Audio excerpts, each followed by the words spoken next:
Come closer. No, don't stay too far, because this is not a story you just hear and forget. It stays with you, especially when the night becomes quiet.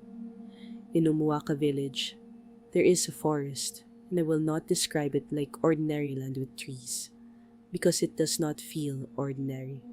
It feels aware, like something inside it is listening even when no one is speaking. The village itself was peaceful. Red earth roads, smoke rising from cooking fires, children running barefoot without fear. Life was simple, almost too simple. But at the edge of the village, there is always silence. Not normal silence, heavy silence, the kind that makes your steps slower without you realizing. Now listen carefully, before anything strange ever became normal in that place. There were elders, old men who did not waste words, men whose silence meant more than speech. They would sit under the great tree at night, and when they spoke about the forest, their voices dropped. Not louder, not dramatic, lower, careful, like every sentence had consequences. And they always said one thing, very clearly, very slowly, like something already happened before, and they were trying to prevent it from happening again. They said, "Do not answer voices inside the forest." And when they said it, no one laughed. Because elders do not warn about imagination, they warn about memory.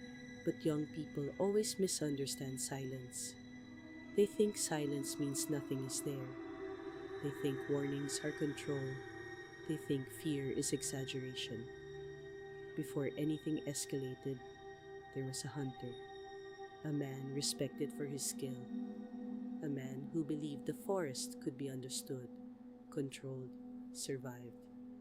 He entered the forest alone one morning, no fear, no hesitation, just confidence, the kind that usually comes before correction.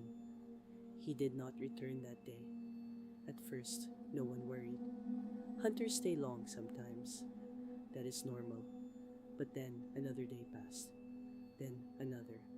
So people went looking for him. And what they found was not a body, not blood, not struggle, just his belongings, his bag, his machete, placed neatly at the edge of the forest, as if he had removed them carefully and stepped forward without ever coming back. No footprints returning, no sound, no trace of resistance, just removal, quiet removal. And that was the first real fear, because humans understand violence, but not disappearance without struggle. Still, life continued, because people always believe early warnings are not final warnings. Then there was the woman, the firewood woman. She went to fetch firewood in the evening, a normal thing, something done every day without fear. She did not return that night, not the next morning, not the next day, and by the third day, people stopped saying her name loudly, because in that village, 3 days turns missing into something heavier, something unspoken, something accepted too early. Then she returned, barefoot, slow, silent, like someone placed back into life incorrectly. Her family called her name again and again, but she only looked at them, not angry, not afraid, just gone inside, like recognition itself had been removed, like the world no longer reached her properly. And that was when people understood something they did not want to accept. The forest does not only take people, it takes response, it takes identity, it takes what makes you you. But young men do not listen to that kind of truth. 3 of them, Obi, Emeka, Yusuf, they laughed at the stories. They called it superstition. They said the forest is just trees, just darkness, just fear repeated too many times. One night, over palm wine, they made a decision. They would enter the forest at midnight and return. to prove nothing was there.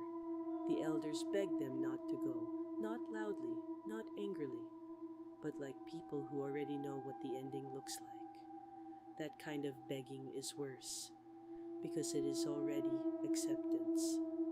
At midnight, they entered, lanterns in hand, machetes at their sides, laughing too loudly for a place that prefers silence, and the forest